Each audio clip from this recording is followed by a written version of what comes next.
Hi, welcome back to my channel. My name is Vida Lowe, and I'm a licensed psychotherapist in California. Today, I'm going to give you the 4 top secrets to help with social anxiety. We all have it. Some of us more extreme than others, but I think all of us or any of us can use some of these tools to help us in interactions which make us nervous. The 4 secrets that we will talk about today: number 1, grounding and physical regulation. Number 2, behavioral anchors. Number 3, micro exposures. Number 4, cognitive reframing. Don't worry, I'm going to make this really simple. That all sounds like mumbo jumbo. I'm going to go through each and give you examples. The first thing we're going to talk about are breathing exercises. So this is one I use with clients daily. So we like to regulate before a session or after a session to get that nervous system back in order is the 4-7-8 breathing method. What does that mean? 4 seconds in. So 1, 2, 3, 4 in, hold for 7 seconds. Count to 7 with breath in, and 8 seconds out. And I like to do this nice and slow. And I even tell people to imagine you are breathing through a straw. So a little bit of just that pull of that breath down through the straw for 8 seconds. So again, 4 in, 7 seconds hold, 8 seconds out through that straw. Practice that. I would say anywhere, depending on how your anxiety is feeling, 3 to 5 times. I even suggest doing this in the car. Always good to go into a place with new people or many people grounded. This technique, this breathing technique, does get that nervous system back in a parasympathetic state. From a previous video I've talked about, when we get anxiety or anxious, we are going into a sympathetic nervous system state. We want to get it back into a parasympathetic. Again, breathing is calmer and deeper. Thoughts slow down at that point, and our muscles relax, and we're calm. We're more grounded. So I invite anyone to first start with that practice. If you feel like you need to do it in the party as well or with people, you can absolutely do this in the bathroom. Excuse yourself to go outside. In fact, that's always nice as well for grounding, is just to go outside and feel the breeze on your face. If it's cold, feel that. Combining that kind of mindfulness of like feeling air on the face or looking at trees with the breathing will help tremendously with the physical effects of anxiety. The next thing we're going to talk about is still in our number 1. So I'm going to give you some tools. Practice these. Figure out your toolbox. This is what we do in therapy, right? Oh, I hated this, but I loved the 5, 4, 3, 2, 1 method, which I'm going to show you now, or I'm going to talk about now. So the 5, 4, 3, 2, 1 method is name 5 things you can see. So you could do this sitting on a couch, right? No one needs to know what you're doing. I see a beautiful picture that somebody made, with beautiful pinks. I see a fan. I like silver and black. Get a little detailed, right? Oh, I see some appetizers. What kind, right? We want to that actually helps us become more present.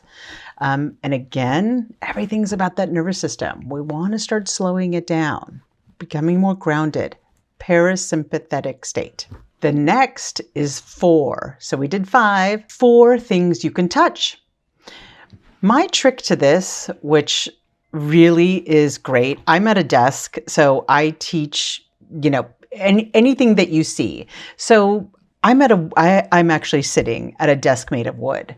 So the detail here would be Noticing the grains in the wood, right? Noticing brown. How many browns? Multitude of browns. Just notice that. I see light, I see dark. I was also touching it. So there is some variation. Again, we're talking about touch. Something that if you're in a seat or a couch, start feeling the fabric. And not only feeling the fabric, but noticing the quality of the fabric. Smooth, hard, are there little divots? Again, we want to feel the detail. So anything you can touch. If I'm holding a glass of wine or water or a soda, just noticing the cold on the glass, right? Like that can be another one. Noticing how cold, maybe it has some condensation on it, noticing the water on it. So really getting detailed. Again, kind of that mindfulness thing we want to start happening. That again shifts that nervous system. Number 3 of our 5-4-3 rule is 3 things you can hear. So I'm sitting here in my office. I hear wind chimes. I hear a sound machine on outside. I hear construction of some sort going on. So anything that you hear, right? It's getting us again in that grounded space and awareness that we want. You may hear a blender going if you're at someone's house and they're cooking, opening of an oven, a conversation to your left. That's the 3 things you hear. Number 2 of our 5-4-3-2-1 rule is smell. What do you smell?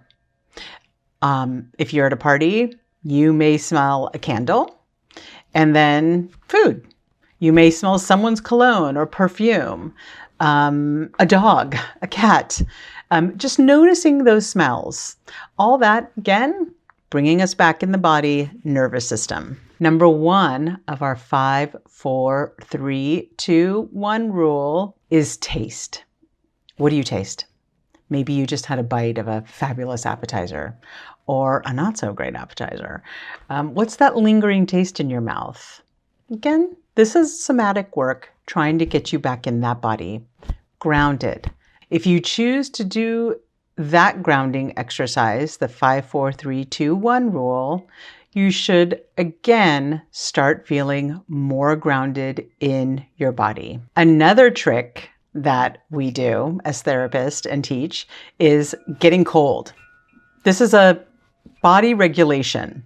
So if you're feeling very anxious again, we feel it in our body, right? And then thoughts come with that. Excuse yourself to the bathroom or even in the kitchen, splash cold water on your wrists. Or if you're in the bathroom alone, splash some water, cold water on the back of your neck. This shocks the nervous system. This is a physical distraction. So this actually helps us come back in that body quickly, right? It's uncomfortable, it's cold, kind of shocks that system back into more of a grounding state. And then the last thing I want to quickly say, which I really love, and I teach everybody this, is breathing exercises on the couch. So we talked about breathing, right? And we talked about the 4-7-8 method. But this one I love because you can do this in front of people. You can do it at a meeting. You can do it sitting on a couch and there's people around you. So what I like to teach my clients is to just get comfortable, even if you're standing there, right? Doing a little check-in, noticing shoulders are down, and just notice the air coming in and out of your nose. Sounds simple enough, right? But what happens is, get a soft gaze going.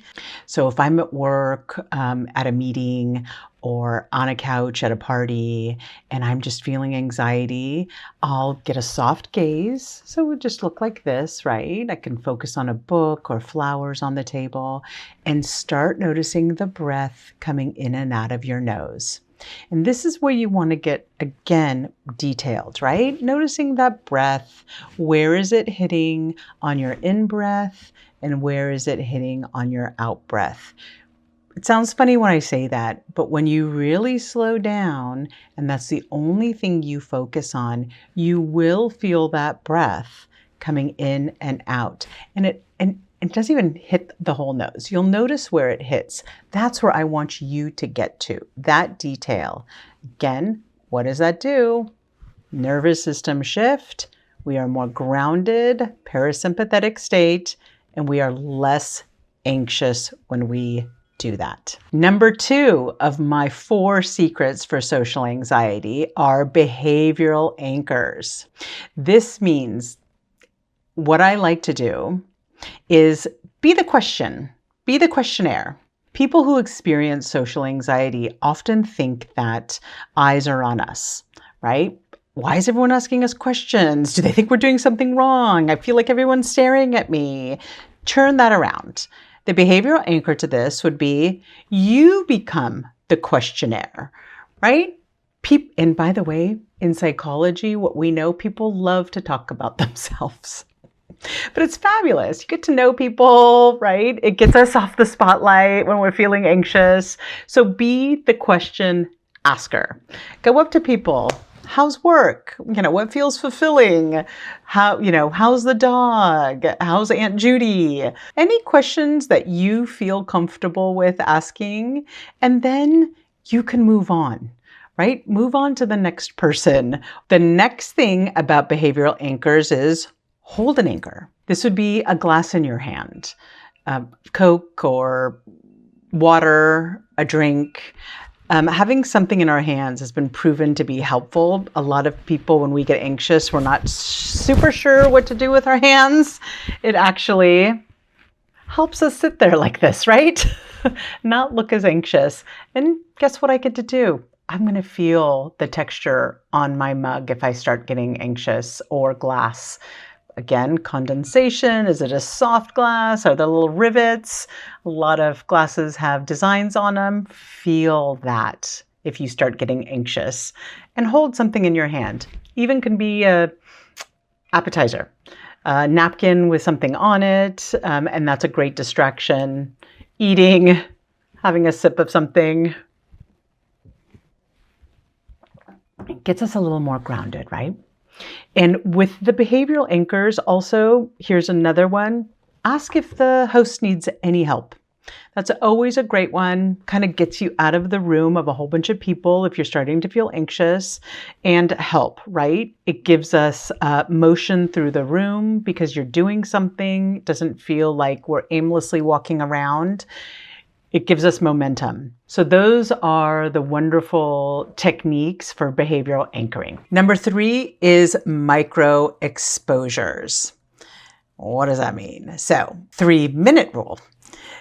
What does that mean? So that means try to have a conversation for 3 minutes, not more. Like really not more.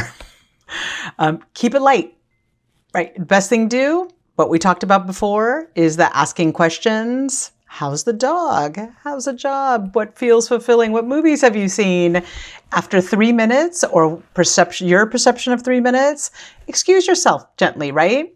You don't have to have an in-depth conversation with everyone at a party. There doesn't need to be humongous connection with everybody. You may have that, and that's wonderful, but it doesn't need to be with everybody. And what I hear and what I know of anxiety and social anxiety, we feel like there has to be connection. Just remind yourself, it doesn't have to be deep for each person you talk to. So give yourself permission to have 3 minutes of light and polite conversation and to move on. Say, I'm going to go help the host. I am going to the bathroom.